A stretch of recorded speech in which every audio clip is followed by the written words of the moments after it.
Good morning. I am Gail Carlson. I'm the president and CEO of the Montana Food Bank Network, and welcome all for being here this morning. I'm so excited to see all the faces familiar, and those that I don't know, I will hopefully get around and meet you at some point today.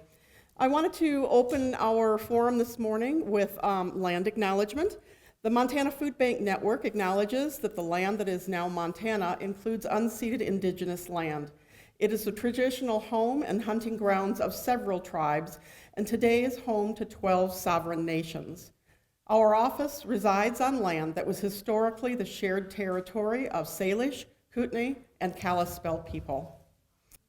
I also want to acknowledge that MCAT is here today and that this presentation is being recorded by the Missoula Community Access Television as a part of the media assistance grant donated to MFBN by MCAT.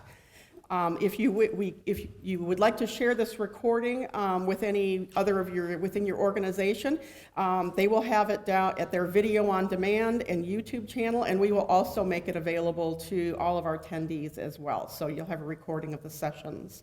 I also have to let you know too, we have one of our staff members running around, Lisa, with a camera. If you are at all camera shy or have any objections to being photoed, then she will certainly respect that. Just let her know, because we hope to use these photographs as a part of our social media and those types of things to really acknowledge all of the work that you do within our state. I also want to take a moment too, and I didn't give them heads up on this one, so hopefully I don't embarrass them. We've had some great new staff members join our team, and I want to introduce them. We have a new program coordinator, Allie Riggs. Allie, I don't know if she's still there. She's out in the hallway anyhow, being busy. Our human resource manager, Nicole, is right in the back there.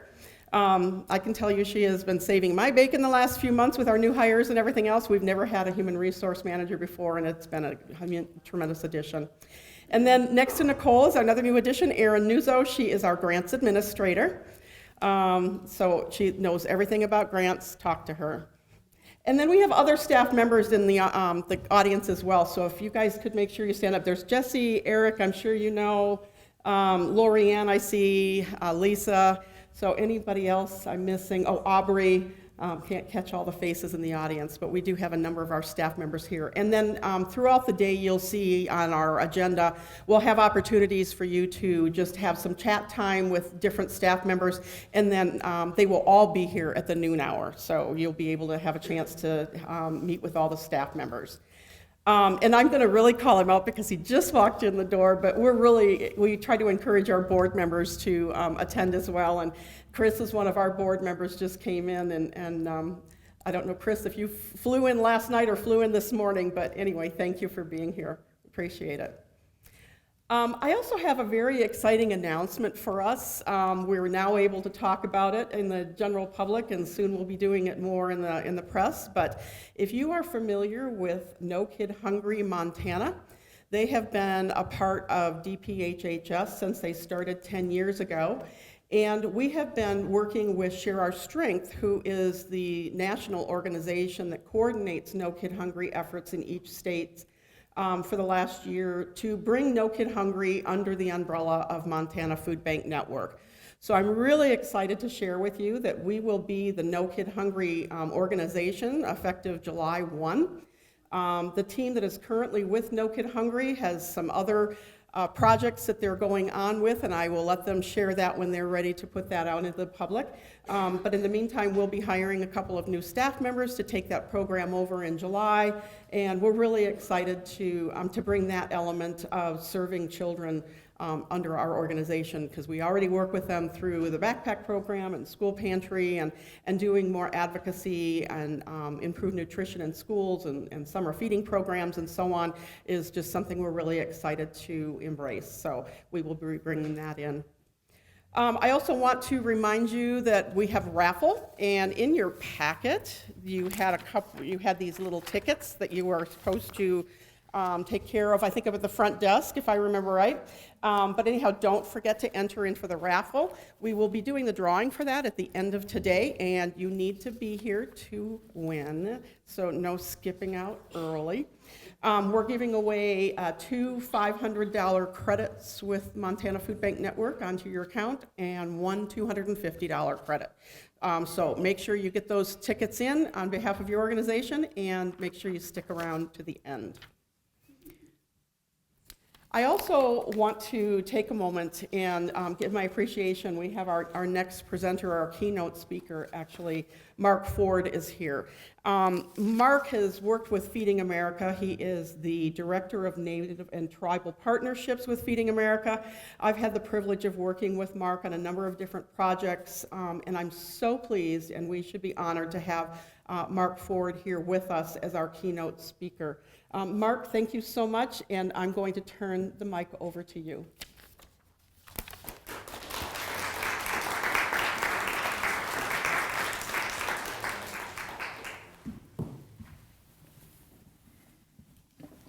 Good morning, everyone. Can everybody hear me?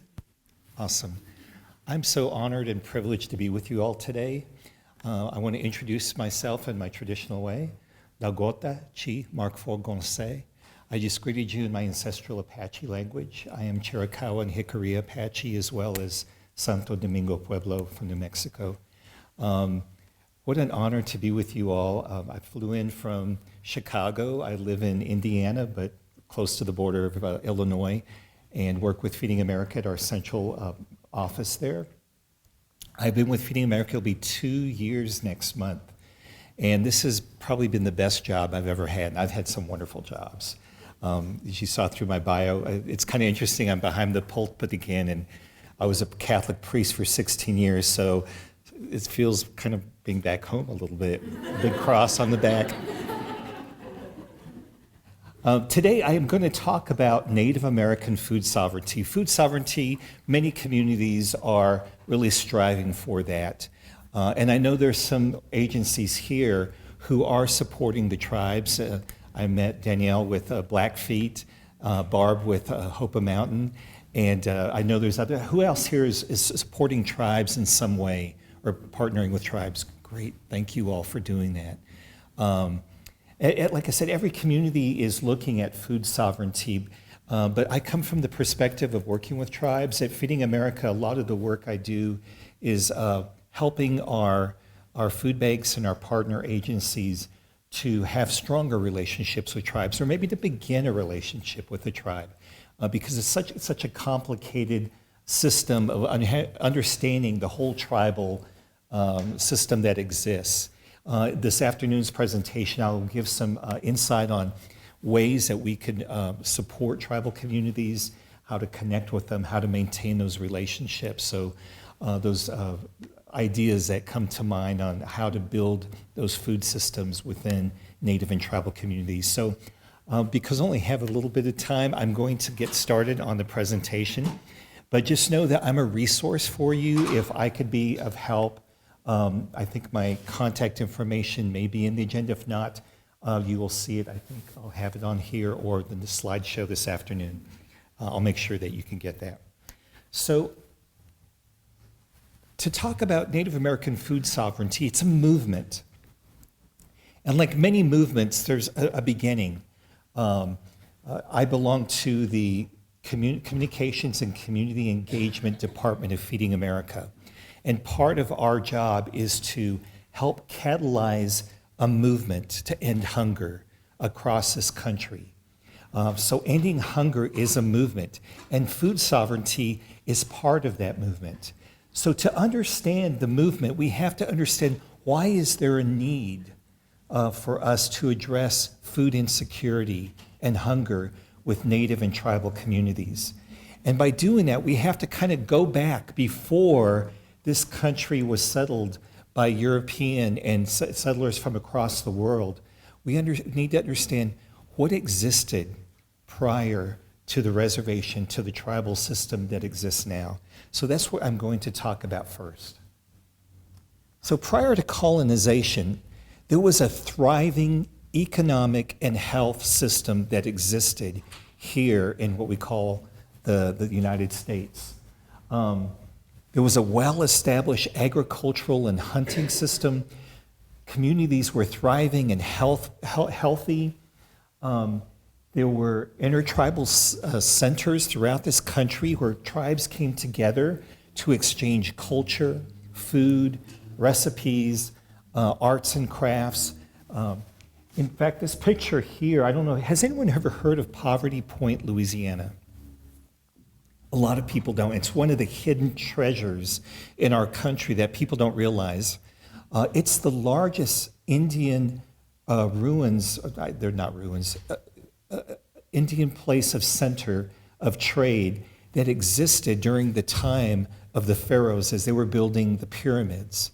And it's in a place called Poverty Point, Louisiana, which is where Arkansas, Mississippi, and Louisiana kind of meet along the Mississippi River.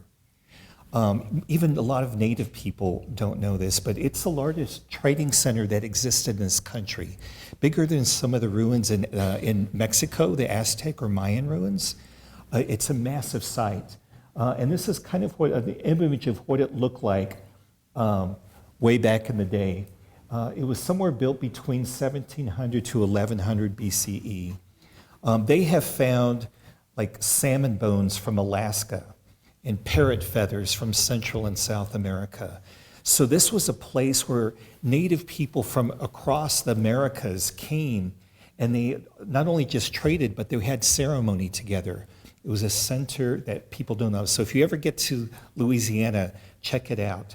It's called Poverty Point because the farmer who owned that land was trying to farm, and every time he would try to plow, he kept hitting rock, not knowing that there were mounds buried under that earth. And it's one of those communities that just kind of disappeared. Nobody knew what happened to them, but it was rediscovered back probably in the 20s or 30s. And it's now a United Nations historical site. But look it up on the internet, Poverty Point, Louisiana. So it was one of those centers that was culturally, brought people together to exchange culture. There was a lot of care of land and resources, so it wasn't the environmental issues that we have today, because native people knew how to take care of their land. So caring for nature and knowing that nature was going to provide food was so important. Like I said, there was healthy communities. So a lot of people don't know this, but there were 8 crops that were grown across the Americas that are now spread throughout the world. People did not know these were endemic to the Americas. And in fact, 60% of all the foods used around the world came from this continent. And so some of those, you may be asking, well, what are those 8 main crops? Anybody want to take a guess? I know some of you will probably know. Corn, for sure. Anyone else? Tomatoes? Potatoes? Squash, beans? You got most of them. Well, let's check it out.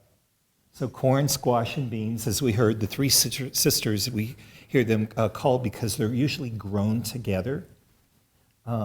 Potatoes, we heard, tomatoes, chili peppers,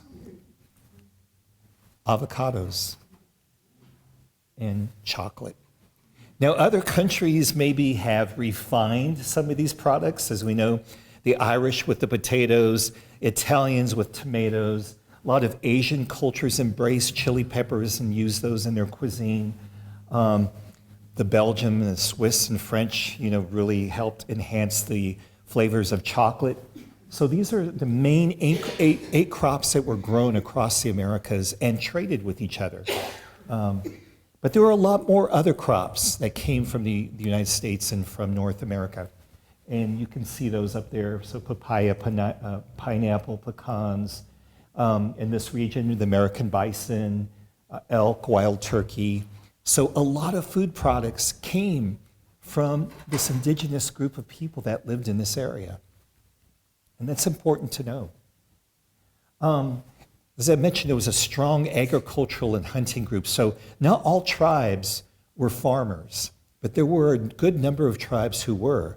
We think like of the Cherokee and some of the tribes that are now in Oklahoma, but we're in the south and in the eastern part of our country. A lot of the tribes in California, and in the southwest, you have the Navajo, Hopi, and some of the tribes in the area. And then the Great Plains and Northern Plains tribes, they were more hunter-gatherers. They followed the buffalo herds, but they also were foragers. They were able to pick berries. They were able to pick wild turnips and other things that grew. Many of the Alaska Native tribes, they're hunters, and they do it in a brief time during the summer, whether it's a whale or salmon or other animals that they use for food. And then the tribes that are migratory. All tribes were hunter and gatherers, so even those who farmed still hunted and they still foraged. And all tribes did food preservation. So the berries they picked or the buffalo they hunted, they were able to preserve that to get them through the winter months. So again, an example of how thriving of an economy and a food system that existed prior to colonization. The other thing that's really important to understand is Native people's connection with food, especially spiritually. I'm going to give some examples here. So food is medicine. Whatever we eat heals our body. So the belief that the food we eat not only just fills our bellies, but the essence of that food also nourishes our spirits. I remember a Lakota elder medicine man told me that he was really disappointed in a lot of the Native people who are killing bison or elk or other animals because they seem to go after the young bulls or the young males. And he says, no, you have to hunt the oldest buffalo bull or cow. And the reason why is because they have had long life of experience. There's wisdom in their meat, in their bones. They know things about the universe, about the earth. And when we consume those that are older, then we consume that wisdom and that essence of who they are. So he's like, if we're going to kill buffalo and elk and deer, let's do it the way our ancestors do it. They took out the oldest ones because it contained wisdom. So something to think about. It's a different perspective. Plants and animals are our relatives. So I work with the Oneida Nation, with the Onondaga Nation in New York, and they have an incredible seed bank, the Onondaga Nation. In fact, they have the most advanced food sovereignty program in this nation that I know of. They have 60 people working full-time in food sovereignty. 10 of them are hunters and fishers. That's all they do all day long. I want to do that when I retire. I want to be an Onondaga fisher hunter. But they also have a seed bank, not only for themselves, but for other tribal nations. And that seed bank includes seeds of tribes that no longer exist. But they grow those seeds in honor of those native people. And so they see these seeds as relatives. They take care of them. In fact, a lot of the people in their homes have dried corn hanging around their homes. And I'm asking, why do you put it in your home rather than like outside or, and it's not a decoration. It's a reminder that these are the relatives that feed them and nourish them and have fed and nourished their ancestors. And they said, we keep these seeds or these dried corn in our homes to keep us authentic. Because they're our ancestors and our relatives, we have to watch what we talk about in this house. We're not going to talk bad about other people, so we're not going to curse. We're going to treat each other with kindness and hospitality. And so that corn is a reminder for them to be respectful to one another. So it's a different understanding. They're our relatives. Food comes from Mother Earth and Creator, and so we need to respect that. Gratitude and acknowledgement of food sources. So you see the picture of the man offering gratitude. Maybe it's incense or something he's using, maybe sage, to honor. You can't see the picture, but there's a deer there he's slain. To honor the spirit of that animal for giving its life to be a source of substance and food and nourishment. So gratitude is an important part of food. both in preparing, whether it's hunting, foraging, preparing a meal, and then giving thanks afterwards. We become what we eat. I kind of shared with you that buffalo. So we are what we eat. So we take on the attributes of the food, whether it's plant medicine or animal medicine. Eating with good intentions. This is so important that when those who are preparing the food or hunting the food, that we do it in the right mind. And even when we eat the food, if we come to a table and we're upset about something that happened that day or angry with the people we're eating with, we're not going to be able to digest the spirituality and the nutrition of that food because our emotions are blocking our body from really absorbing all the good things that we're about to eat or should be eating, because it's more than just about filling the belly. And so being in right relationship with each other is so important when we are preparing and eating food. Ceremonies for planting. So planting and harvesting is so important. Hunting, before we go hunting, there's always ceremonies. Again, to honor those who give up their lives, whether it's plants or animals, to feed and nourish us.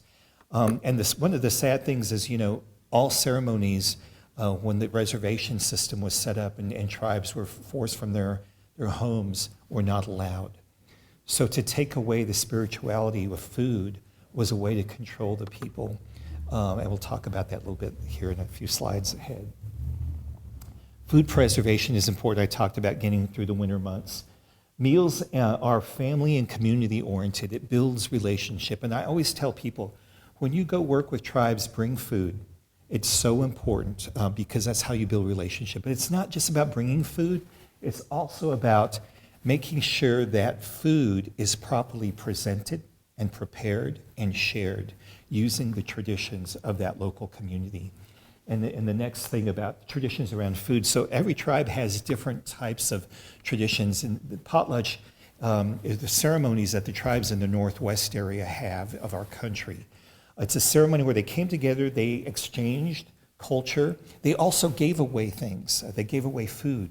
They gave away things that they made that were very special to them. And so there was a ceremony involved about giveaway. In fact, potluck comes from that. Everybody brings something to a meal. Everybody contributes in some way. For the Lakota people, Watecha is a word that I really have embraced in my own life.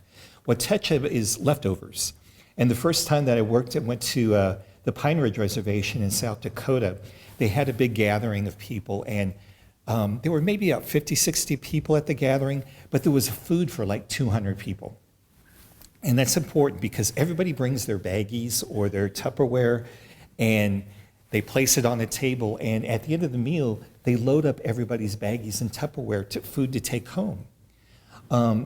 But one of the elders told me it's just not about leftovers.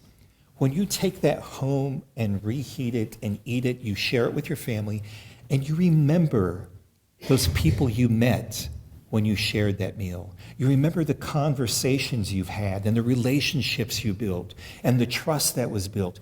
It's reliving that experience of being together. So it's more than just leftovers. It's and for those of us who are Christian, it's a very Eucharistic. It's what Jesus did when he broke the bread and said, do this in remembrance of me.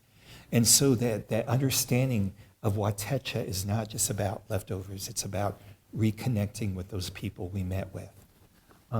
Spirit plate. You'll see this in some tribes that practice this, where before you have a meal, you take a little bit of everything that's prepared, put it on a plate, and offer it to the Creator or to the ancestors, depending on the tradition.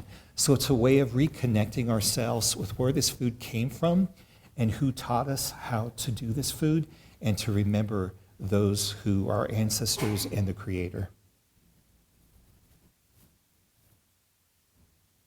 So now we're going to look at the food systems that existed after colonization. So a lot of people don't realize that there were actually 4 different colonizations that took place in this country. You had the Spanish who first came here. A lot of the area was in the south and what was now what we call the Southwest, but like Florida, Louisiana, that area was first inhabited by Spanish. Then the French The way the Spanish colonized is they didn't come out and move all the native people. What they did was they killed all the leaders. Then they established where anywhere the native people maybe had ceremony, they built a Catholic church. Wherever the tribal leaders met, they wiped it out and put a governor's office there. And then they made the native people more into slave labor to build their communities. Then they intermarried with them to kind of take away their heritage and their lineage and gave them Spanish surnames. So a lot of the tribes in the Southwest will have, like myself, I had Hispanic surname on both my mother's side and my father's maternal side, both have Hispanic names. A lot of the tribes in the Southwest speak Spanish. So that was the influence of the Spanish. The French were very similar, but they also learned how to trap and to hunt and made a profit out of the way that native people they took over a lot of the fur trade and killed off a lot of the animals as a result of that. The English, which also included the Dutch, Swedish, and German, we know about the 13 colonies being established in the East Coast. Then we have the Russian, which, they inhabited parts of Alaska. So those are the four types of colonization that took place. And then westward expansion, when this country became colonized and formalized, they moved. It was the English who moved the native people from their homelands and pushed them westward. So some of the relocation of tribes began, a lot of it was really forced by President Jackson at the time. And so there was the a Relocation Act of 1830 that forced tribes to move, especially in the East Coast and the South, and that's where Oklahoma became a home to 39 different tribal nations that are there today. The Trail of Tears was part of that. Many people died along that way, that route, but people don't realize too, there was also another kind of Trail of Tears. It's called the Long Walk. And that's when the Navajo and some of the Apache tribes were removed from New Mexico and Arizona into northern New Mexico into a fort, into a prison camp, where many of them died. It was during the wintertime, and many of them died on that journey. So these are some of those forced relocations. There was a Relocation Act back in 1956 too, and it was a way for our government to try to assimilate Native people. They was like, they're not doing anything on these reservations, so let's put them in a city. If we put them in a city, we'll give them an incentive, we'll give them some money to go get a job, we'll give them some job training to find a place to live. And so Native people moved into urban areas, including some of my ancestors. They became assimilated Americans. And that's what the government wanted. And this is where there's some misperceptions of Native people, get their housing for free, their education for free. So a lot of those kind of misconceptions came about through this act. The other thing to remember is 70% of Native people live in urban areas as a result of this Relocation Act. 70% of Native Americans. I'm an urban Indian, so as a result of this. Some other things that happened with relocation that impacted Native people's lifestyles with the food sources changed with relocation. So if you're a farmer living in North Carolina or Georgia and forced into Oklahoma, which is a drier region, not so fertile, it's like, how do you start farming when this isn't the land that you and your ancestors grew up on? You have to relearn food sources and nutrition and soil and all that. And then a lot of food sources were wiped out. In the picture, that's all buffalo skulls. Our government almost wiped out completely all the buffalo. And for years they were on the endangered list. Fortunately, they're thriving now, and a lot of our Native people are reintroducing buffalo into their communities. But yeah, we almost wiped them out, and it's a way of controlling. If you can control the food that Native people use to thrive, then you can control that group of people. Like as I mentioned before, that ceremonies were outlawed. A lot of hunting, fishing, foraging, and farming was outlawed for many tribes as well. And so The boarding schools were another contribution that assimilated Native people, took away their food systems. We're going to give you American food. We're going to dress you in uniforms. We're going to cut your hair, and you're going to speak English. It's another form of assimilation. A lot of these children were taken from their families without consent.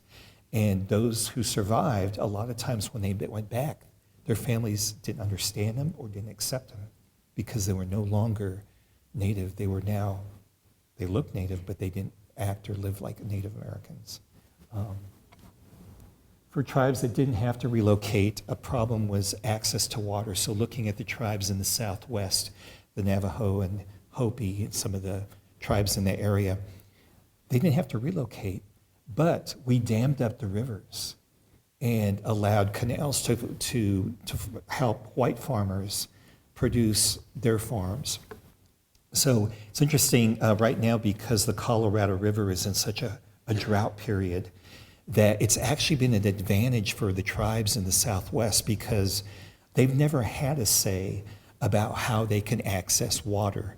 And now that the states are coming together of Arizona, Nevada, and California to figure out how they're going to ration the water along the Colorado River, the tribes have been invited to be part of that, and now they'll have some say that they have never had before on being able to access water. And also the other thing too about this was that mining was allowed on some of these reservations. So the Navajo and Hopi reservations are experiencing not only the drought, but the water that is in their well system is polluted with uranium. There's arsenic, there's other types of poisons, heavy metals within their water. So they're having to ship water from Flagstaff or Gallup, New Mexico, other places to be able to have drinking water and to be able to farm. So because Native people weren't allowed to use their traditional forms of farming or food systems, hunting, gathering, they were given commodities. The government says, we'll take care of you. And so this is how the commodity program actually developed in this country. And they introduced, the problem is that they introduced foods that were never present in Native American diets. Native people didn't have any cows here, so there was no dairy. There was no cheese, no milk, processed sugars. The only sugars came from berries or natural sugar cane or things that were grown like that. High processed foods and meats. They included a lot of sodium. Wheat. Wheat was never a product of this country. It was brought over by the Spanish. Indigenous people ate corn or wild rice, potatoes. That was their source of substance. And so now a lot of Native people have lactose issues, celiac issues with wheat, because these are things that are introduced. And it's interesting.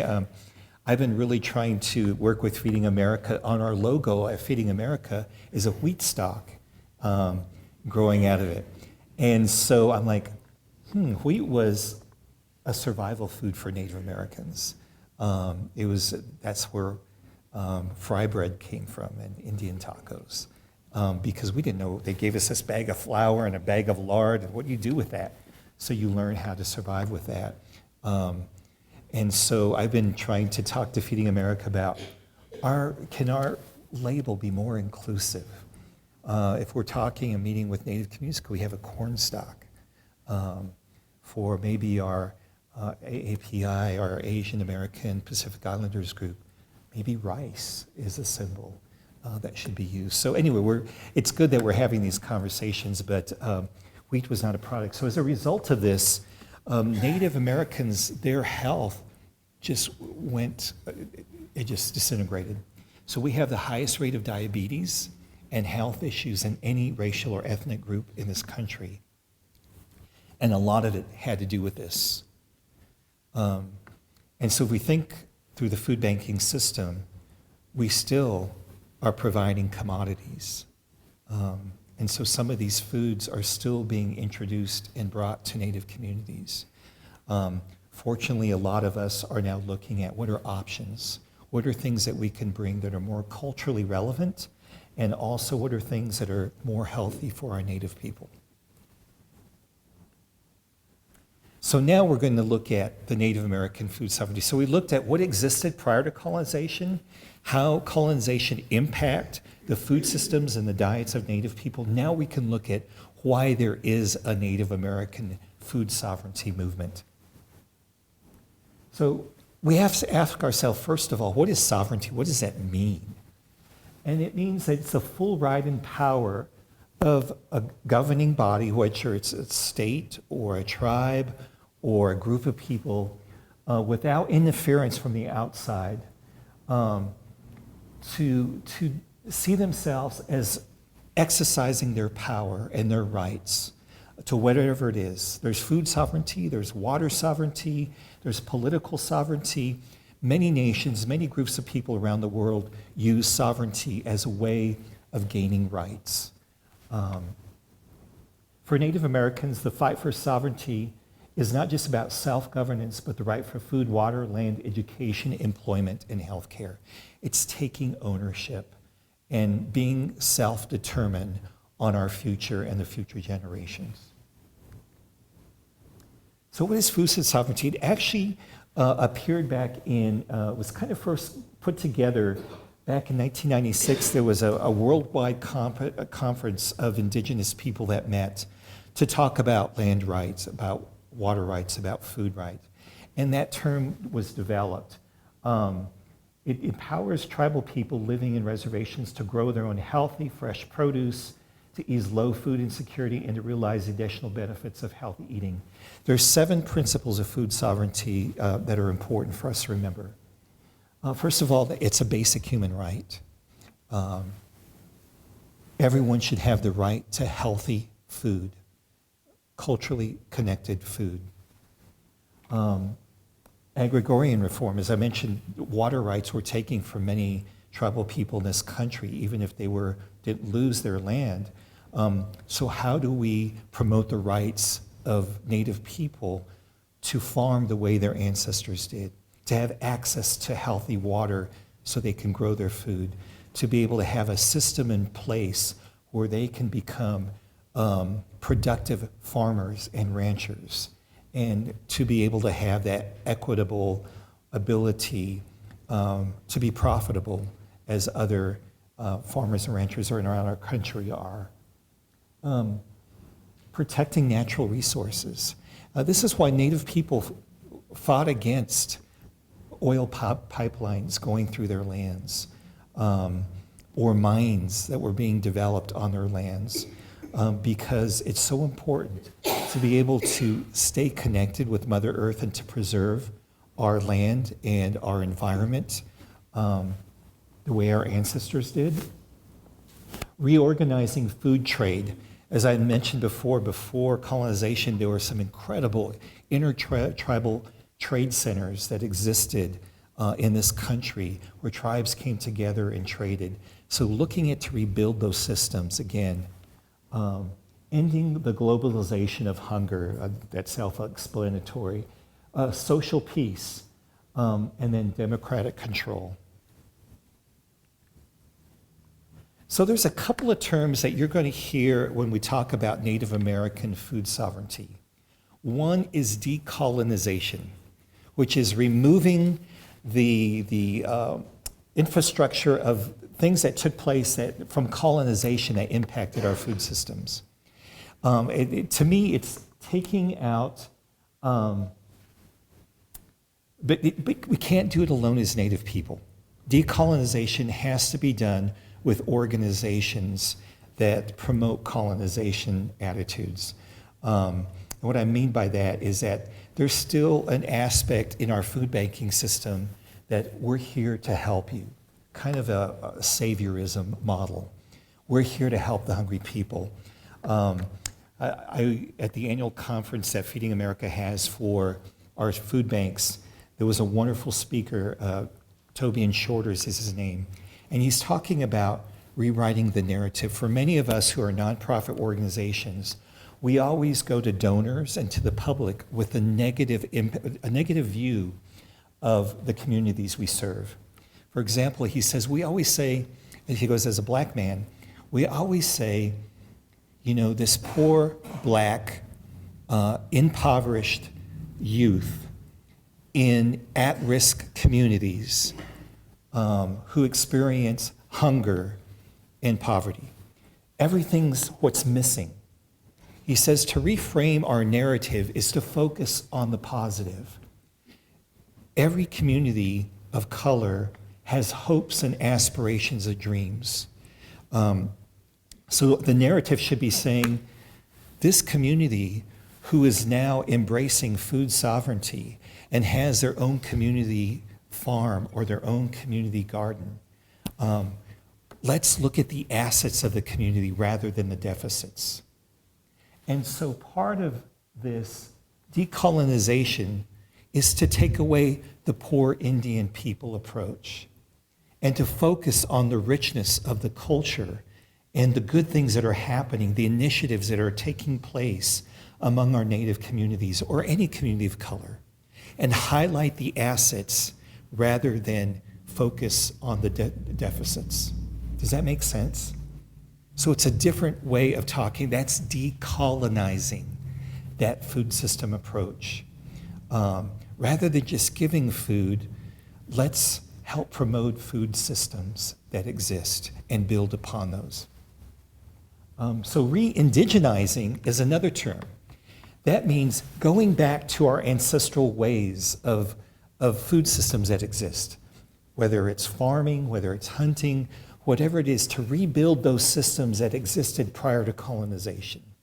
And it doesn't mean we have to rebuild it exactly because we're in modern times, there's technology. I've been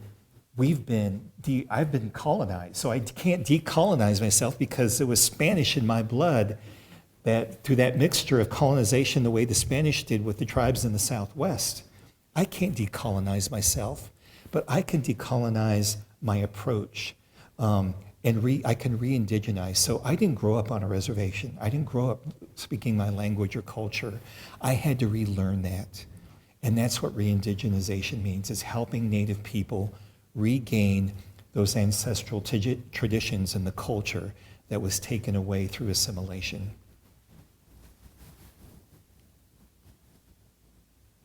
So we're going to look at the ancestral traditional understanding of food. So there's two different things. Ancestral diet is going back to those foods and practices centered on food prior to colonization. So ancestral foods are those that our ancestors ate, where the understanding of traditional diet is being able to incorporate the foods that were introduced to Native communities as part of their diet. Just like I mentioned, the wheat was made into fry bread. So it's not an ancestral food. It's a traditional food because any powwow you go to or Native event, you're going to find fry bread and Indian tacos. And it'll be the longest line of Native people standing for that because it is very good. Just fortunately, I try to have it a couple times a year. But that's a traditional diet, incorporating foods that were introduced and it becomes a tradition. Where ancestral diet is foods that were eaten prior to colonization. So what I'd like to share now are some practices that are going on around Indian country that could be very helpful for people to know and to support. So some of those practices are gardening. It's interesting, there's a national gardening survey that happens every year. And 68% of Native Americans in this country are gardening. That's almost double the rate than any other racial or ethnic group that exists. So to me, that says something. I did not know this. 68% of Native Americans are gardening. So there is that desire for Native people to be self-sufficient around food. Canning and traditional food preservation, there's a lot of workshops now. It's not just about providing food to people, but how do we get them to can that food, to preserve the food the way maybe their ancestors did, but also incorporating canning jars that didn't exist back then, or other forms. Food foraging. This is another practice that is going on of helping people to look in their own backyards and their own lands to find things that are edible. And it's amazing what you can learn. I went on a food foraging experience in Arizona when I was living in Phoenix. And we went to the Sonoran Desert, which you think there's nothing there. And it was amazing how many things we found were edible and that you could supplement. It's not going to create a whole meal, but it'll add to the meal. Beginner farmer rancher programs, medicinal and herbal gardening, chicken coops, beekeeping. These are kind of new things that some Native people and communities are embracing that were not traditional or ancestral. And goats. I find tribes here in the northern plains and in South Dakota, North Dakota, Montana, because they weren't traditional farmers, a lot of those tribes, they're embracing new forms of gardening and farming, haytop or high tunnel, those kind of things that are not traditionally native gardening or farming, but embracing them because it's something new to them anyway. So they're embracing those new techniques.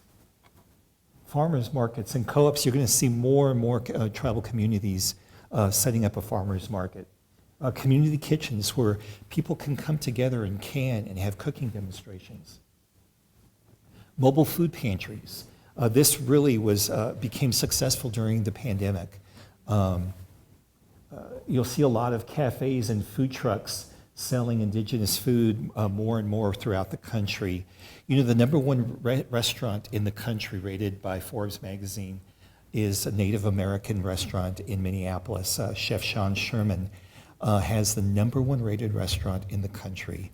It's all Native American cuisine and food that was ancestral food. Nothing in that restaurant has dairy products or wheat or cow or pork. It's all ancestral foods. He's also a James Beard award-winning chef and book writer. So it's becoming more and more mainstream, some of that food. New recipes using ancestral foods, meat processing facilities. This is important because more and more tribes, a lot of tribes have hunting rights and fishing rights, but there's no meat processing plants, and it's so expensive to process meat. Sometimes they can't even afford processing the meat. And so what can we do to support food sovereignty initiatives? These are just a few ideas. There's a lot more I'm sure that people can do. Some of you are probably already doing these. So purchasing food from indigenous food producers, whether they're farmers or ranchers, and incorporating that into the foods that we distribute to Native communities. Investing in indigenous food producers to expand their capability. In Wisconsin, I had the honor to go out there a couple weeks ago and meet the tribes. And they have, through the whole state, all 11 tribes there, they have a tribal elder food box program that all elders are able to receive. And that food is purchased from indigenous food producers around Wisconsin. But some of those food producers only have a capacity of producing so many bushels of corn.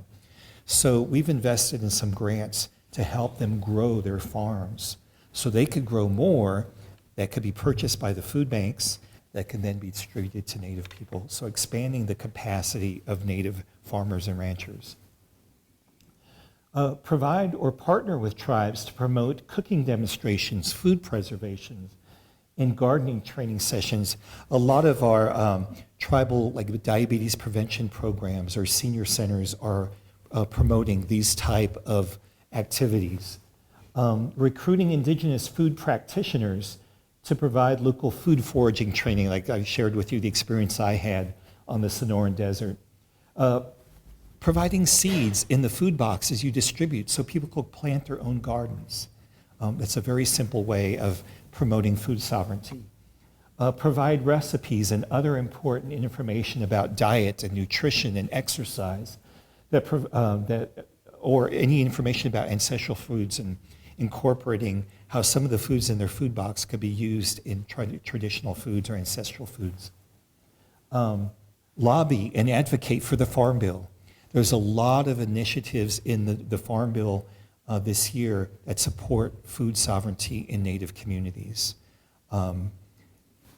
including meat processing plants.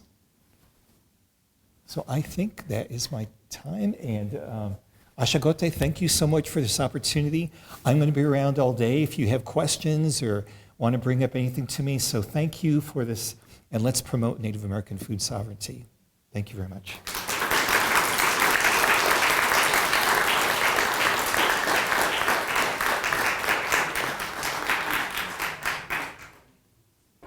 Good morning. I'm going to get started, otherwise I'll be running on Indian time.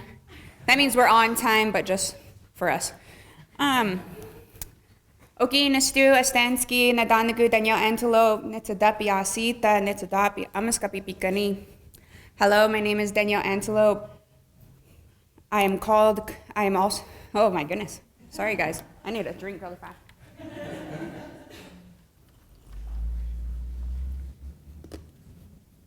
Not a ice though.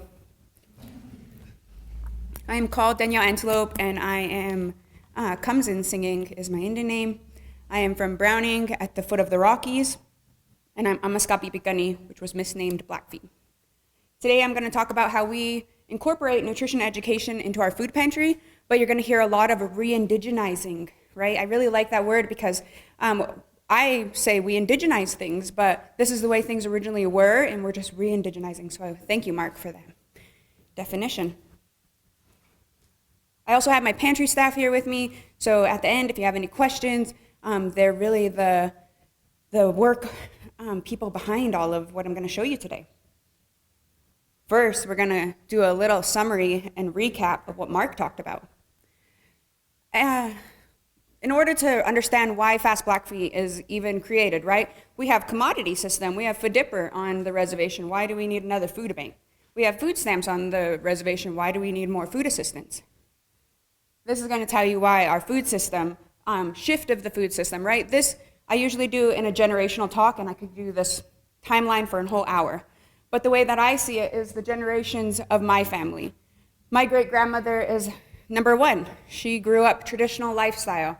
She's the person who gave me my Indian name.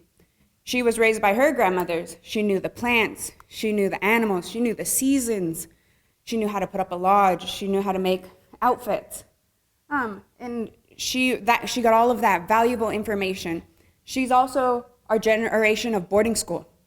So she was taken to boarding school forcefully, removed from her grandparents. And during that time, she studied plants, right? Because if she spoke her native tongue, she was beat. If she went to practice ceremony, she was beat. So instead, she was able to practice plants at recess time without anybody noticing. My family is big about teas, so we'll talk about that in this presentation too. The next generation is my grandmother. My grandmother is the generation that happened during reservations, and she grew up on the reservation, and at that time, what reservations were, right? We seen that picture of the buffalo skulls. During that time, the US government was paying for that to happen. And the point of it was, it's becoming too expensive to keep going to war with all of these tribes. There's hundreds of thousands of tribes. So then instead, they thought if they starved us, then we would comply, and it worked, right? All tribal nations have a story of whether it's their ceremonial leader or their chief of getting a message to surrender for survival. And then if you surrender for survival, the seventh generation will come and they will bring this back. You will have buffalo again. You will have land again.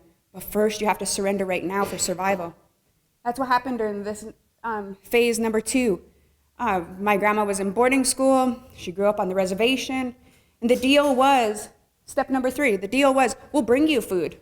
Yeah, we know we took all your food out, but we'll bring you food. This food was all foreign to us. My family has stories. My great-grandmother talks about when flour came to the reservation in big old sacks this big. And that flour moved because there was bugs in it. All the meat that they got was rotten. It was not suitable for the colonizers, so it went to the reservations, purposely to make them sick. My grandma said, what those old ladies did is they took those big sacks of flour, went up to the top of the hill and dumped them out. They found value in the sack. They kept their dried berries, their dried roots, their dried meat in those bags. It tells how resourceful we were as a people, but it also tells what kind of struggle we had to hit before we started to make fry bread, right? We had to start trusting that eventually. We had to mix a little bit of flour and a little bit of fat to make fry bread. And in that, what did it lead to? Number 4, my mom's generation. My grandma had 9 kids. 8 of those kids have diabetes, including my mom. That's the statistic in my family, prevalent across the reservation. And in that was my mom raising us on survival recipes, right? Survival recipes are what recipes came from the food box. On the res, everybody can make something out of ground beef, right? Everybody knows hamburger gravy and rice. That's a survival recipe. And I grew up in a household where my mom was a single mom and there's 4 of us. And we had a lot of cheap meals so that it would spread. But another piece of why we were food insecure was because of the food assistance programs. My mom missed the food stamps income line by $6. That did not mean we were not food insecure. That meant my mom had to start buying cheaper food so that we could get full. That meant that we were obese, that we were depressed, that we had anxiety. I graduated high school very depressed, very obese. And it wasn't until I started to connect these dots when I went to Blackfeet Community College. I was like, this lady's telling me that we had a healthy diet before, but I never had a healthy diet at home. So I started to go back. I was like, great grandma didn't have diabetes. She had black hair when she passed away at 93. She had some secrets. So I went to go find out what they were. And it ended up taking me on this trail of learning about the shift of the food system based on my family. And what it happened is I ended up getting involved with Fast Blackfeet. And Fast Blackfeet was like, we know there's food insecurity in the community, right? There's like a lot of retired teachers and retired dietitians and retired IHS workers that were meeting in this group. And I was like, I came to the table and I was like, that's my family. Like, my family grew up like that.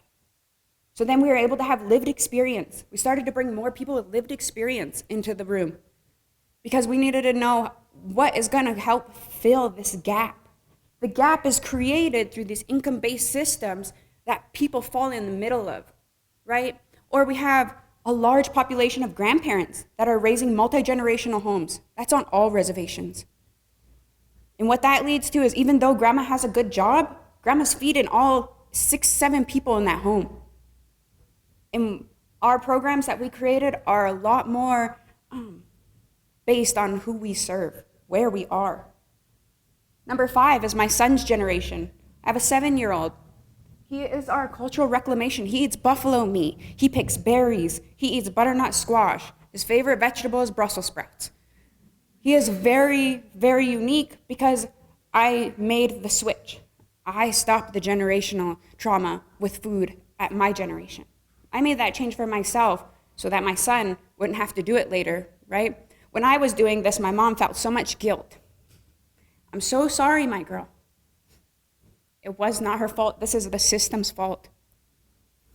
And it's prevalent across reservations. So I'm going to talk about what Fast Blackfeet does, where all of this energy and passion that we have when we see this timeline.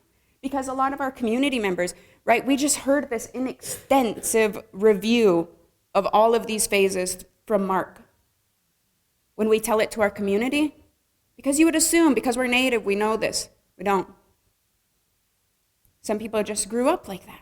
These are the foods we grew up with. And some people, when they learn about this, they get mad. I was mad. What I encourage people to do is to use that energy and create change for the next generation so they don't have to be mad. Oyop Food Pantry. Oyop means we are eating because we see it as we are eating with our community. We're providing food to our community and we're eating together. We do things very re-indigenized. Up in the corner here, that's a buffalo rib steak. We have buffalo rib steaks in our pantry because we go out and do our own buffalo harvests. I'll tell you about that later.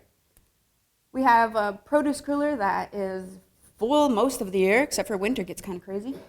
And our food pantry is set up like a grocery store because that feeling you get when you get to pick the foods that you're going to have. It also saves with food waste, right? You can't assume everybody's going to eat the same food in a box. Somebody's not going to eat those green beans.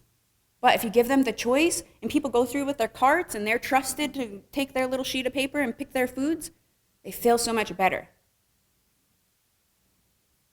We prioritize healthy and culturally relevant foods. Because families like mine, we were not buying healthy and culturally relevant food. That's the most expensive food on the reservation.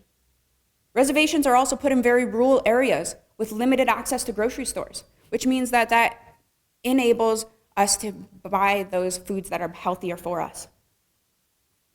There's also no buffalo rib steaks in the stores. You can see our refrigerated van at the top there. That happened through COVID, right? A lot of people, they think reservations is one town. When you think of Blackfeet Reservation, people think of Browning. It's not just Browning. We do deliveries to 8 different outlying communities because usually those communities are left out. And during COVID, we had families and elders from those communities reaching out to us, and they were saying, we're too scared to go to the store. We don't have a car. We wait for a relative to come out and then give us a ride. These are very real situations in our community. So we deliver, and we make that accessible. We listen to what they have to say. I only want mine to come in a box so I can burn it. I only want mine to come in a milk crate so that I could save my milk crates. Those are small things that make a big difference in those households. At the top, the very cheesy guy, that's Hunters Against Hunger. That's one of our hunters who donated an elk, a deer, to the pantry. And he was so happy because he was like, nice, my freezer's empty and I can go out again and hunt again. It's a really good feeling that our community members get when they're feeding their neighbors. Whether that's through buffalo meat, whether that's through gardens, they feel like a neighbor. And we appreciate that. So we give them a hat, and we give them a hunting tool, and we give them a gas card. And then Montana Food Bank Network pays for it. So we also have a nutrition education department. What does our nutrition education program do for our food pantry? That's what we're here to talk about today. Because it's very rare, I'm always talking about, we have a food pantry, and we have nutrition education, and we have a food sovereignty program.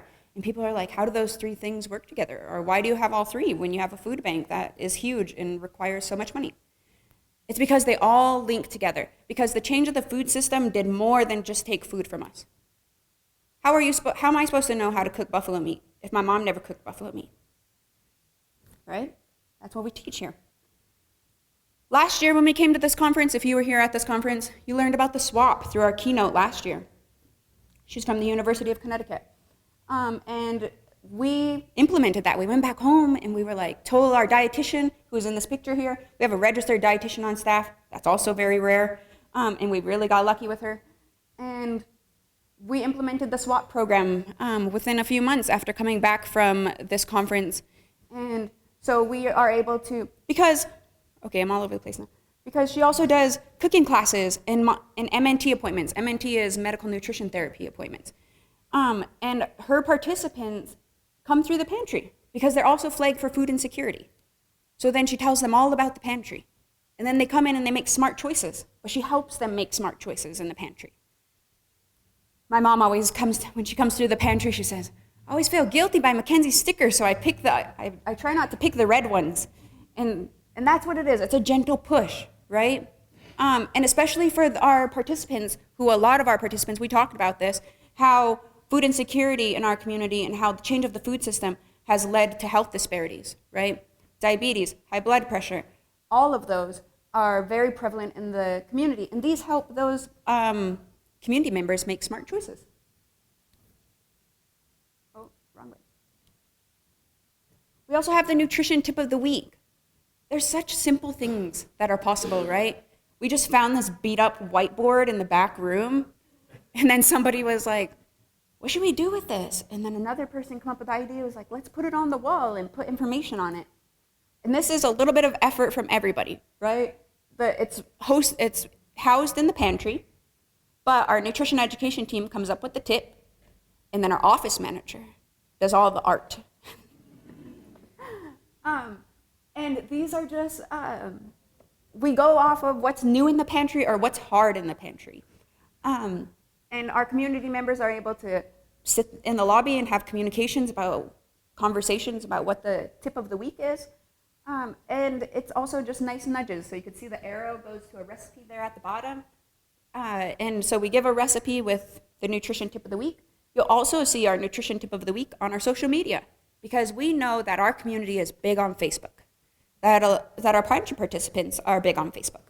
And so we provide these in different ways. We all know Harvest of the Month. Was it last month or this month? It was bison. Yep, this month was bison. And so we did a bison harvest, and we are able to put our posters up, and we have buffalo coming into the pantry this next week. It's like Costco on Thursdays. We're open on Mondays and Thursdays for in-town distribution, and we do our deliveries on Tuesday, Wednesday, and Fridays. We had a small $2,500 grant from Montana Food Bank Network that was like how to implement nutrition, I'm pretty sure. And we decided we're gonna buy a little cart, and we're gonna buy little sampling cups, and we decided to do samples on what's hard in the pantry, right? This one we had candy cane turnips that we made stew with in this one. And then nobody was picking the canned salmon. So Thedra is our nutrition education specialist. She made salmon cakes out of the canned salmon. And everybody started grabbing the salmon once they tried her sample. It's like that at Costco, right? If you try it and you like it, you end up grabbing it in the freezer next to them. And that's what we do at Fast Black Meat. We try to be creative, but also what would work for me, and that works for me in Costco. So we knew we've been seeing positive reviews. Also, it just smells great in the pantry on Thursdays because Thedra's in there cooking it up early in the morning, and then we have samples throughout their hour, and then our regular distribution in the afternoons. She also has recipes that she puts out with the samples, and if you like it, you can take the recipe home and then make sure that you pick some of those things when you're walking through the pantry. But very thankful for our nutrition education, because they're there's room to learn in the pantry, and then they implement it and help teach the rest of the staff at the same time. We utilize social media. Like I talked about earlier, we have an outreach worker, and he takes all the nutrition tips from the board and makes them all digitalized and pretty and puts them out on Facebook. But we have a lot of our community members who are even not pantry participants who watch for our recipes that we share on Facebook so that they can implement those in their home, right? If I think about it, there's no other place in our community that's sharing recipes the way that we share recipes. It's something simple, but what it does, it's us not assuming that we all know the same information, right? That's the number one thing, is making sure that I don't assume that you all know what I'm talking about up here too. Chickpeas were a big thing, and Phaedra had a bunch of different flavors, and we were just all in there eating those samples like crazy. But we also talk about the health of them and how it's alternative protein, right? Sometimes we're always thinking meat, and so lentils and chickpeas and legumes that are also good for our community, and sometimes that we have more often in the pantry. We bought $55,000 worth of local foods last year for the pantry. That's about a quarter of our food budget for the pantry. This year, we're planning to hit $75,000. And it's also really has to do with having 2 local food purchasing assistant grants from the USDA. We partnered with 2 different groups, and we're able to obtain those grants and have more money to spend locally, right? Because we know that Native American producers are disadvantaged producers. They're in the most rural areas. They get paid less for their beef and bison compared to their white counterparts. We can support that and also have local, fresher food in the pantry at the same time. Our Growing Health program, all of our programs really feed into the food pantry. Our Growing Health program does tea and vegetable gardens. And in our vegetable gardens, we have a lot of our gardeners donate their produce to the pantry. And it's very interesting to us when we watched last year. When we have these little signs up that say, grown by the Growing Health Program or grown by Blackfeet Community College, our participants want to pick those. And we were like, this is great, like now we know. And so we're labeling them to tell them where their food's coming from, and then they pick those foods. It also helps us get more produce in the pantry and keeps people outside, right, and gardening.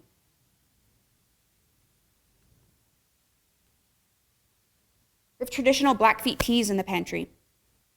This is an example of listening to your participants. We had, during COVID, an elder that came through the line, right? We were doing drive-through style. So she just caught me as I was running down the line, taking people's names. And she stopped me and she said, she was so embarrassed to ask, I could tell. And she was telling me, sometimes I see that you have milk in the boxes and sometimes you have fruit juice in the boxes. I was wondering if you ever considered having tea in the boxes. And I thought she was talking about Lipton tea. I was about ready to run inside, grab some out of the kitchen. And she was all like, no, I'm talking about peppermint tea and licorice tea and teas that I could build my immune system up with. She said, I kind of feel like I'm getting sick. I don't want to go to IHS. She was like, and a box of tea in the store costs about $9, you know, and her voice was really shaky as she was telling me. She was like trying to justify why she needs tea. And I told you, I'm a big tea lady. So I was about crying with her at her door. And I said, we could do tea. Like, come back next week. We could do tea and we'll figure it out. Tea is a traditional food, right? If we're talking about providing culturally relevant foods in our pantry, tea is in that avenue. So the next day at Pantry, we did, the next distribution day, we did a survey. We had all of our iPads set up and we were going down the rows of cars and we were doing this 7-question survey. Would you like to receive teas from our food pantry? If you received Blackfeet traditional teas, what would you use them for? 97% of our participants on that day when we had 160 participants said, yes, we would love to receive tea from your pantry. And when we asked them what you would use it for, they said, we'd use it for health and wellness. We'd use it to relax at the end of the day. I would use it when I'm sick. These are all Blackfeet uses for teas. So what we did is we started to buy tea right away, right? Traditional medicinal, celestial seasons. We are buying all these teas that we know are companies that prioritize sustainability. But we were like, this isn't sustainable. We're getting our meat locally. We're getting our produce locally. We should be getting our tea locally. So then we started to look for a market, and there wasn't a market that could hold our demand.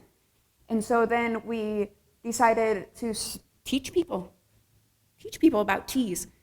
And we started the Growing Health Program. We did our pilot year in 2021. Right now we're on our 3rd year.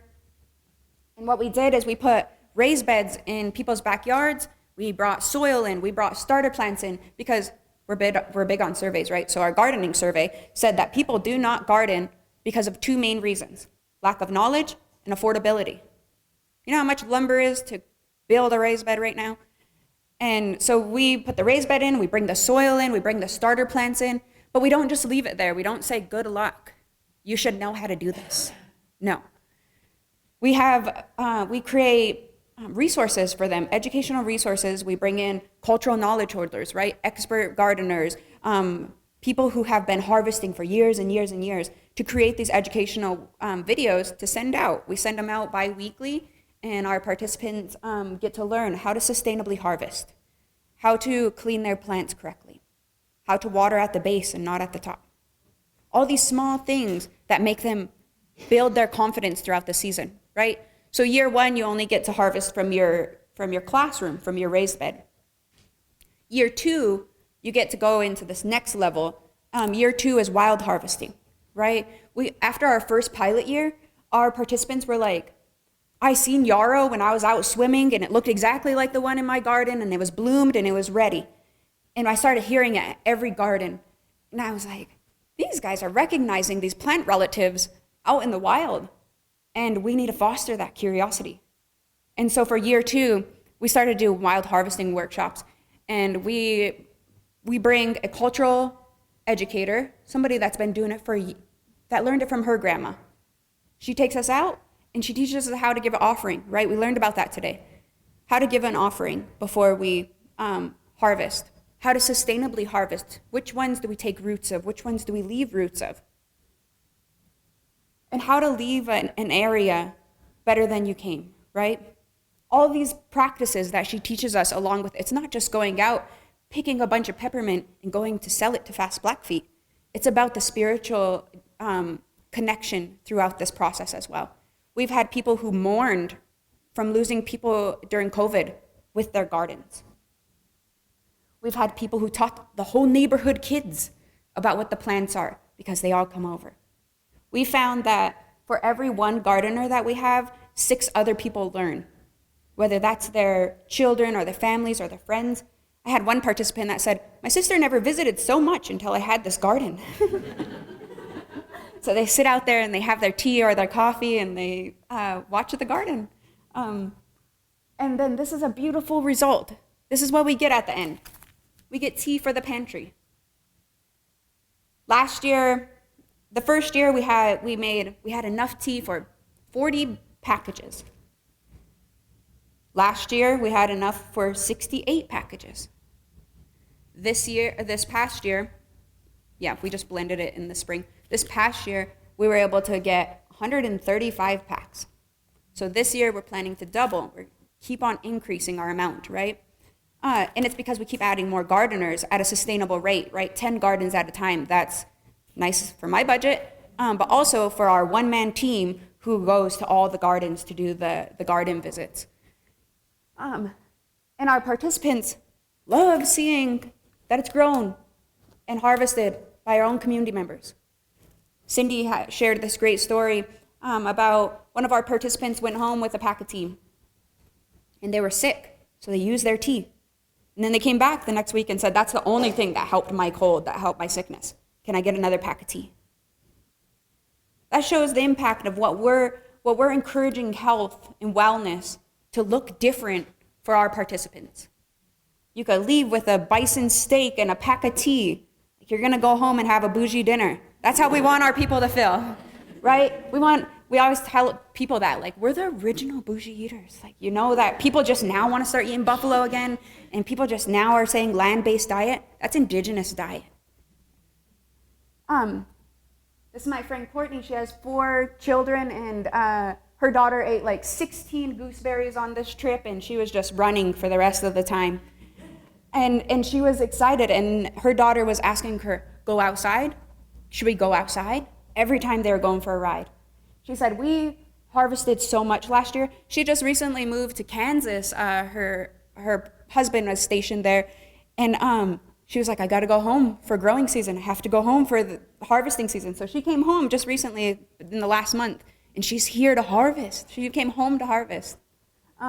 But through our program, right, she learned that connection. She doesn't have a family member who could teach her that or who could connect her to plants the way that my grandma has taught me to harvest. So through our program, we're impacting in re-indigenizing the way that people connect with land, right? This makes them confident. They're no longer going onto land and saying like, oh my God, there's weeds everywhere and a couple dandelions. No, they're starting to recognize these different relatives and also not be scared, right? We do things in a modern way. I pull out my app on my phone, my Seek app, and check out plants that I don't know yet. So then it teaches them, we don't have to do everything the olden way. We can bring in our cell phones and scan these, right? It was great because our cultural educator who teaches me all the plants, we went up to Running Eagle Falls and she was telling me, scan this one, what's this one? Scan this one over here. So she was learning from me at the same time and we were studying together. We also do buffalo harvests. When we talk about reconnecting with our traditional foods, our culturally relevant foods, this is what we mean, right? Our freezers were empty. And we were like, it's time for a buffalo harvest. We gotta go out and harvest our own food and fill our freezers. We bring out 2 amazing Blackfeet women. In the gray is Tremaine Edmo. She's grown up doing harvests. Her family's very traditional, and she knows what the liver is for, what's high in, which pieces of the animal to offer, how to, right? She walks around with the kidneys all happy. I had a kidney picture up here, but I took it off. And she knows how to get the kids excited, right? You see kids in the background here. For every one of our harvests this year, we've had the third graders came to the April harvest, and the fourth graders came to the May harvest. But right as the boys are sitting there and they're like, ew, this is so nasty and gross, she's like, no, we don't say that kind of stuff. This is our food. And she really fires them up about being Blackfeet, about being there with the buffalo, about how important it is that we could go and do harvests like this again. The first time I witnessed the buffalo harvest was my senior year in high school. These guys got exposed so much earlier. They wrote us all thank you letters, these cute little buffalo thank you letters. They're holding the tongue right there, which is a very, very sacred part of the most desired piece of the buffalo. And we contribute to the ceremony, right? All of our buffalo tongues go to the ceremony. And during the ceremony that happens in the middle of the summer, they have 100 buffalo tongues. And then they supplement if they don't have the full 100. But we helped contribute to their amount throughout the year as they have been building up their buffalo tongues. We had harvests in the dead of cold this past winter, and then we've had 2 this spring. So we also are connecting with our cultural leaders. Sometimes our cultural leaders would say, I need the hooves of your animal, and then we'll make sure that happens. We need the hide, we'll make sure that happens. So it's much more than just the meat of the animal, right? We all go back to the pantry after this, and we're sitting there cleaning the fat off the heart and cleaning the fat off the kidney, and then offering those to our elders and to our community members who are going to eat those pieces. Then this is the result. This is what we get to have in the pantry. We are the second lady in the picture here in the brown, that's our meat processor. She is amazing. She processes all of our Hunters Against Hunger donations and our buffaloes. She comes out in the field and does it with us. And as she's butchering, she's handing the organs to Termaine, and Termaine is walking around doing the education piece of it. We make it so much more than just, oh, this provides food to us, right? Our skull of this harvest went to the 4th grade class, and then they're going to continue their learning. They're going to learn how to boil the skull and scrape the skull and be able to make it into something that they can preserve in the Napi school for all their next generations, right? But those students get to come back in 10 years and say, I saw that buffalo harvested and I helped clean that skull. This is how it looks when we get our meat back and our participants get to pick roasts and steaks, right? Because usually we're stuck with what options we are given for purchasing, right? And a lot of that is ground, a lot of ground beef. And so we wanted to provide something other than ground meat. And people go home feeling very good. You know, one day I was out there while Elder was choosing and he just couldn't pick. He was like, stew meat or boiling meat, stew meat or boiling meat. Cindy was like, take both of them. He was like, really? Then he grabbed celery, carrots, and potatoes. I was like, I know what he's making. And he was like, my wife's going to be so happy. So those are the things that we like to hear. Those are the stories we like to hear. And just being present, right? Sometimes I'm so busy during pantry time that I never make it in there. But when I'm on a bathroom break, I'll take a second to just stand back and watch the participants through the process. This is how it looks when we advertise it to our community, right? Everyone's welcome. We've had over 150 people at each one of our harvests because we invite everybody to come out. And the schools don't have opportunities otherwise, right? So they reach out to us and they're like, can all the 4th grade come? Can all the Hooterite schools come? And so we provide that opportunity for our community. We're like, yeah, if we're going to do it anyways, we're going to make sure there's an educational piece to it. And so a little bit of how our agenda looks. We go out to the Evans Ranch, so a local ranch, harvest our buffalo, then go back to the pantry, clean the organs, and have a feed. Usually we have buffalo berry chili and blue corn chips, right? We're not going to serve pizza. This is a big part of reconnecting with our food and where it comes from, but also building that confidence in eating buffalo meat, right? My mom will say, I can't eat buffalo, it has that taste. I can't eat deer or elk, it has that taste. I'm like, Mom, that's omega-3s. And it tastes a little bit different than corn-fed, corn-finished beef, right? We have to retrain our palates. My son, he don't know what that taste is because we just change up the food so much. And he's exposed to so many different foods. So then he grows up and buffalo is just a part of it, right? We have buffalo tacos. We normalize it as being something that we have often in our household, which I'm lucky to be able to do in our community, but also through the pantry, right? If there's no buffalo meat for me to buy in the grocery store, I'm gonna grab a roast from the pantry. And I encourage my staff to do the same because we know food insecurity is also access to food. And when our tribal grocery store does not have buffalo available for us to choose, then we can do that through the pantry. We have some participants that are diabetics and come through and they're like, no, I can't eat any of that canned stuff. So then they're able to take their buffalo meat or their wild game meat and a lot of produce and take that home from the pantry. I went through it a lot faster than I usually do. But thank you from our Fast Blackfeet team. This is some of our staff and some of our volunteers that make the show run. They're a very big part of making sure that we can do all of those things, right? Or otherwise we would just be a food pantry if we didn't have the team that had the passion, if we didn't have the ideas that we're willing to implement, right? If like, oh, a food pantry don't do this. We do it.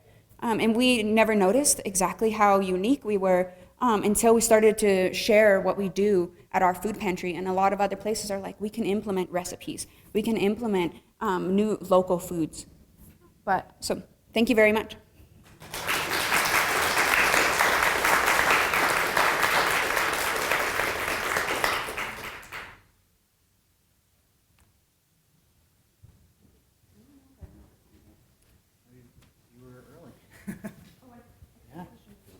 Yeah. Does anybody have any questions? Yes. Danielle, will there ever be capacity to market that outside the tea, or market it outside of? That's a great question. And we get that question all the time. People want to support us by buying our tea, right? Our first mission is making sure it's accessible to our community through the food pantry. But we have a long-term goal of a community food resource center. That's our sustainability, right? Is we can't continue to pay a church for rent. We can't continue to work out of someone else's building. So in our building that we have visioned up has a tea cafe. And the tea cafe will support the Pekani Co-op. And what the Pekani Co-op is all of our small tea gardeners, right? We kept hearing our gardeners say, I want to keep doing this after I leave your program. And we were like, that's a great idea. And they said, we don't want to have to make our own little labels and do the whole selling ourselves in the store to be able to sell our teas and stuff. And so I was like, that's a great idea. Like, you guys all want to keep selling, but you don't want to compete against each other. That makes sense. So we decided, we're like, let's help create the Pekani Co-op. And the Pekani Co-op is going to be where all these small tea growers and harvesters contribute their tea to one place. And then entities like Fast Blackfeet will support the Pekani Co-op by buying our tea there. And then we will sell it as prepared tea or by the ounce. Because we see our building really being a tourist attraction as well, right? So we will not only have teas available for sale, but also our value-added food products that our community members make in our commercial kitchen, right? Dried meat, dried squash, indigenous trail mixes. Those are the kinds of products that we'll have available when we get into our forever home. Anybody else? I know I covered, yeah? I had a question about your registered dietitian. So I was curious how many clients that she can take at a time, and then also, do you get reimbursed through the insurance? Yeah. Great question. Yeah. So, if you've ever been to a tribal community, you know we very much lack on nutrition information because we just don't have dietitians, right? One dietitian for all of IHS, that just don't make sense. How many diabetics are through the IHS, right? So what we did is our dietitian came as a Vista, and she liked it so much she was willing to stay. And so we kept her, and so she really divvies out her schedule. She only sees MNT patients on Thursdays throughout the whole day, and we have an agreement with the tribe. So the tribe has a health clinic, but they don't have a dietitian. We have a dietitian. So we partnered together so that they have somewhere to refer their diabetes patients, their high blood pressure patients, and their renal failure patients. When they refer them to Mackenzie, our dietitian, she is able to bill Medicaid for that medical nutrition therapy appointment. We are one of the first entities. We had to do a whole lot of policy moving. We had to do a whole lot of pushing and pulling at the state and federal level, right? Why can dietitians bill for under the age of 16 but not over the age of 16, right? That's what was really affecting us, was like we were seeing 30 patients, but only 2 of them were billable. So what we did is we worked with the Medicaid. We had a consulting group that went out and pulled on the ears of Medicaid and was like, this is not right to not be able to bill for these services. So now we are able to bill for these services. We just got our first 2 payments in March, and then we just got done signing our updated MOU with the tribe so that we can continue to bill.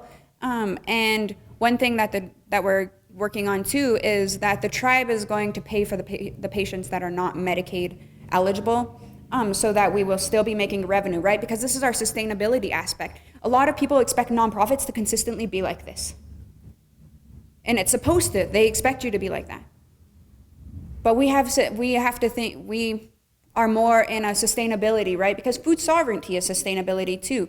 So the reimbursements that we get from Medicaid help pay our dietitian's salary. That was a great question. Yes? Daniel, you've mentioned a couple of times the accessibility of your clients for the produce. Can you talk a little bit about your local produce and how do you fund that, or how do you get that? Yeah, that's a great question. Last year, we just ear tagged 50,000. We're like, out of our big donation, we had a foundation that gave us $100,000. We're like, half of that is going to local foods. The other half can help buy MFBN trucks. And what we did is there's a map that's created for the Blackfeet Reservation, a local purchasing map that we utilize as well. And so that's how we found our bison producer. And it says on there, who does produce? There's only one green person. That means they do produce. Everybody else is beef, bison, and honey. And so we also we made an agreement with Blackfeet Community College. We got over 700 pounds of produce from Blackfeet Community College and beautiful food, right? And then put the sign up that said, grown at Blackfeet Community College. And people were like, yes. And it was beautiful huckleberry gold potatoes, right? Teaching people about huckleberry gold potatoes and how those are low glycemic potatoes. And when they're low glycemic, it means that's not spiking our diabetic participants' sugar. And so my mom was just like only eating purple potatoes last year. And rainbow carrots, right? And then they came to us at the beginning of the season, was like, what do you need more of? We're expanding because we have you guys as an avenue for the food to go to. So it not only, it helped Fast Blackfeet with grants, saying like, we're working with these small entities and we're helping build their farms up to be bigger, but also it helped for Blackfeet Community College. They got an additional grant because they said, our produce is going to a nonprofit. And so it was really great to see how that partnership that we started last year was fruitful for both of us. We also work with the local Hutterites. We work with Western Growers Co-op. And then this year we've set up a couple more contracts on this west side, right? So I really juiced the trip out of my staff, right? We didn't just get a traveling day. We had to stop at farms all the way along the way and do visits. And so we were able to visit Two Bear Farms over in Whitefish. We were able to stop in St. Ignatius and go check out Awesome Herbs Farm and check out all their teas that we're going to be buying from them. And really recognizing this year that we want to make those relationships with our producers because we want long-term, right? If we're planning to increase our amount of local foods for this year, we want those relationships to also build.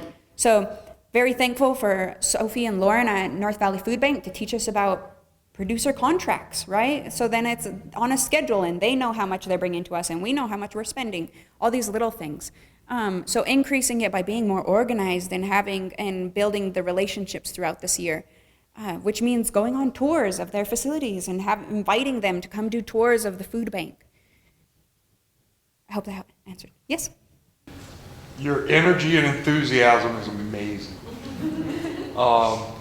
I hope that other tribes across the United States are gleaning what you're doing, because it sounds very groundbreaking, and you know, you see a need and fill it. It's really cool. Yeah, thank you. I appreciate that. I was always my mom's kid that had so many questions, you know, and she would just say, "It is what it is, my girl." So then as I become a mother, I was like, "Oh, I'm never gonna say it is what it is. I need to find out some answers." But thank you. I like doing work that really fuels me, right? That I feel like, and one thing that I always tell the staff is like, when we grew up, this didn't exist. We are helping families every time the pantry is full, every time there's cooking classes happening, every time a new garden goes in, something that did not exist. And we hear it from our participants and from our community, the way that they reach out to us, the way that they rely on our consistency. Any other questions? Commercial kitchen that you do your cooking in, or is it just a regular kitchen? That's a great question. You know, I feel like I should have brought my boards. We also have our slide, our building design has a commercial kitchen and a teaching kitchen, right? Because right now we're popping all over the res. Sometimes we're at the high school, sometimes we're at a church, sometimes we're in the pantry kitchen. But we don't have a commercial kitchen, and what we implemented in our new building is going to be a teaching kitchen, right, with household stoves, because we don't want to be teaching people on commercial equipment because that's intimidating. So we'll have household stoves and also be able to rent that to entities, right? We've had a lot of entities that said, "Oh, we want to do cooking classes for our treatment center participants, for our clients." So then that's also a revenue stream that we could have with having that kitchen. We know that it's a struggle for us, so we implement it in our building, which there's a lot of things, right? Freezer space, cooler space, dry storage space. We've been struggling with all of those things, so we know that we needed it to be more in our building. Yes? To leapfrog on your question, on her question, can you explain a little more? I was going to ask, how do you use your building? But I see it's much more than just one building. A typical week, you give away food, did you say 3 times a week in the afternoons? Do you do things then those same days in the mornings? I got the impression the dietitian worked with somebody all day Thursday, so there was a morning and afternoon in it.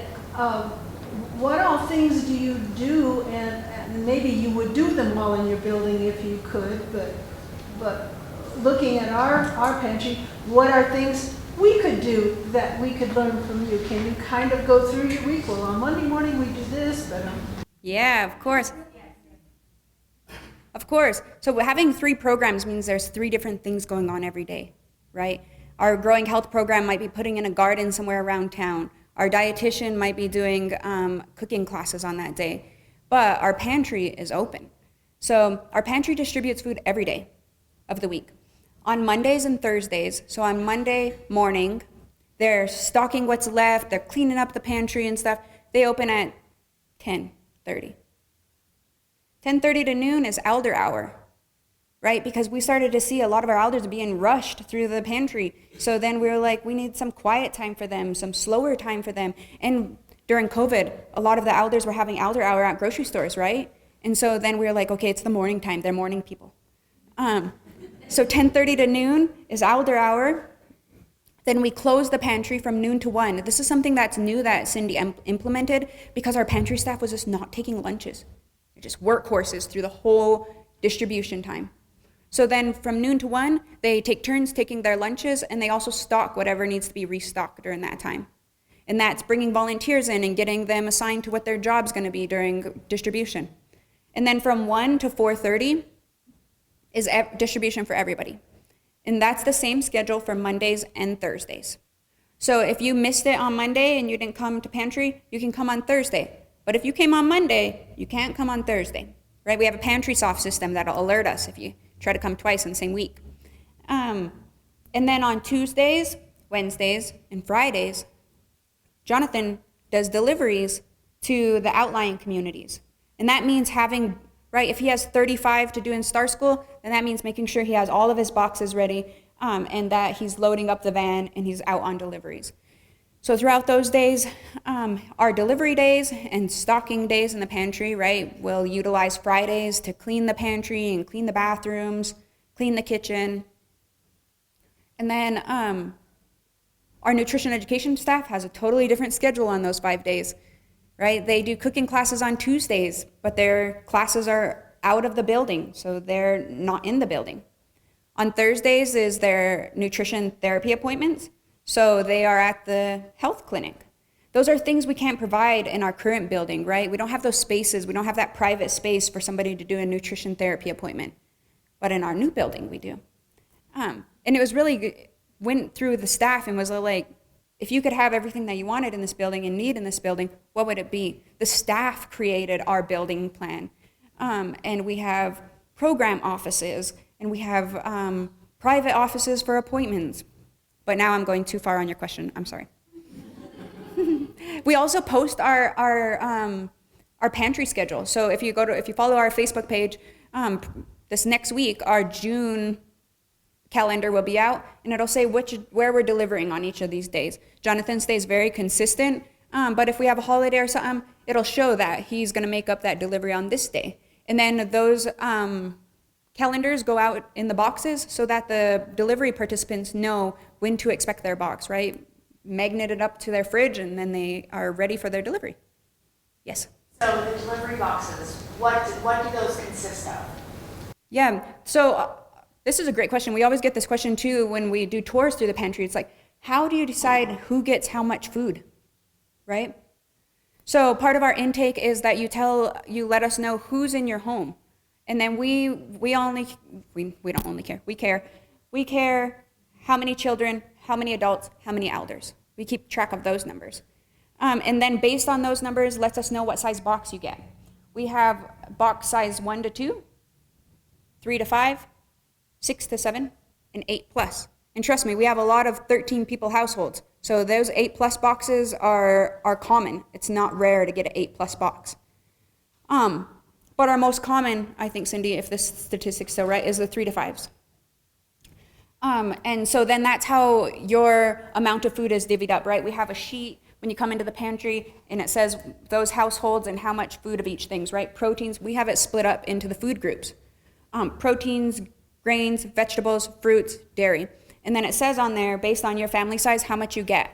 If it's your first time through the pantry staff or the volunteers will walk with you through with your cart, and they'll explain the whole thing to you. It'll say on the proteins how many, right? 3 tunas equals 1 unit. 1 beef stew equals 1 unit. And then same with everything in the pantry. And so then if it's your 5th time in the pantry, you're more confident to do it on your own. The pantry staff will say, you've been here before. Do you feel good shopping on your own? They'll say, yeah, and so then they get to go through. At the end of it, there's a boxer, right? We have our boxers at the end, and that's who puts the food from the cart into the box. Then they put it on the scale and take the weight, and then bring the box out to the people's cars. That's how we keep track of weight. That's how we keep track of how many families come through, and then what those sizes of those families are. Anybody else? Yes? How many households do you serve? Great question. We really expected our numbers to decrease after COVID. But what happened after COVID? Increase in food prices, right? Decrease in wages. No increase in wages to match the increase in the food. And what that happened is we just kept our same numbers. And so through the pantry, depending on weeks, like it's a real sacrifice for my pantry staff to be here on the last week of the month. Right? We see our most participants on those last 2 weeks of the month when we know those other food assistance programs create that gap. And it's not just those homes, it's the participants who are ineligible for those programs as well who are coming at that time. So what we see is in the food pantry, our distribution days on Mondays and Thursdays can get up to 150 people, 150 families that come through and shop within that time. It's crazy because if I'm doing a meeting or a presentation in the office, I could just hear all of it. Then pretty soon Cindy's like, then I can hear Cindy navigating people around out there, and then it'll get quiet and I'm like, oh, it's noon. But it is a whole lot of energy and effort that take place on Mondays and Thursdays. 150. And then throughout the distribution for Jonathan's deliveries, we do about 200 households per week. And we do bi-weekly deliveries. So if we delivered to Star School and Bab this week, then we're delivering to 2 different communities the next week. We do bi-weeklies for the delivery people. And so altogether, about 500 families we average a week.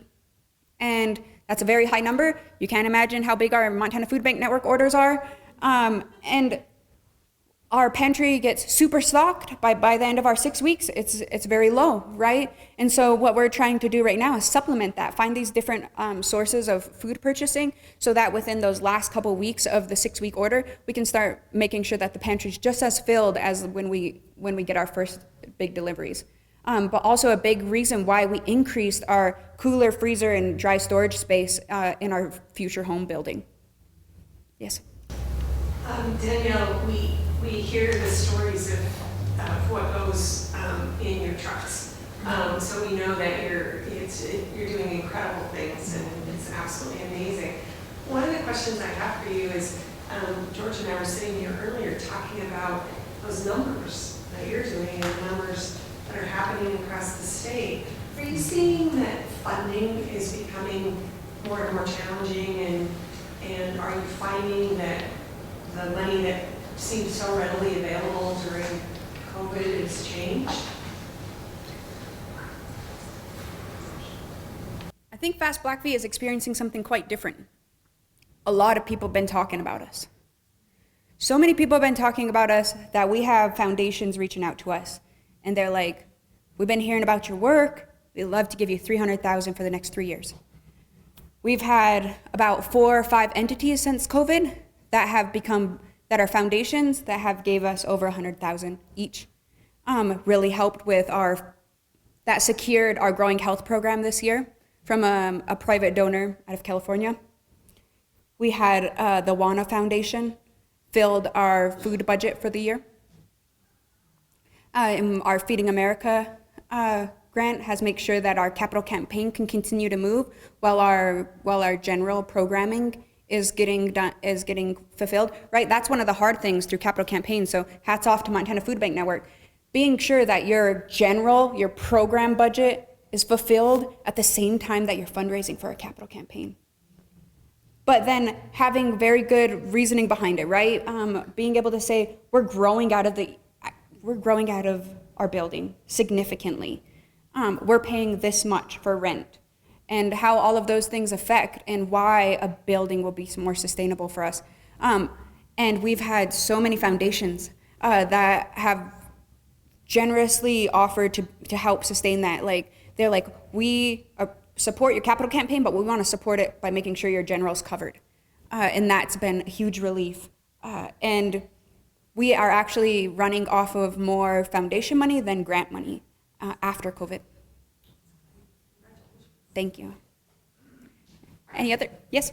Danielle, question, how are you guys doing in your in your progress with your new facility? Are you at a point where you have kind of a estimated date that you think you're going to be able to start construction, or? Yeah, believe it or not, I'm not even supposed to be talking about the capital campaign. We're still in our quiet phase. No, that's okay.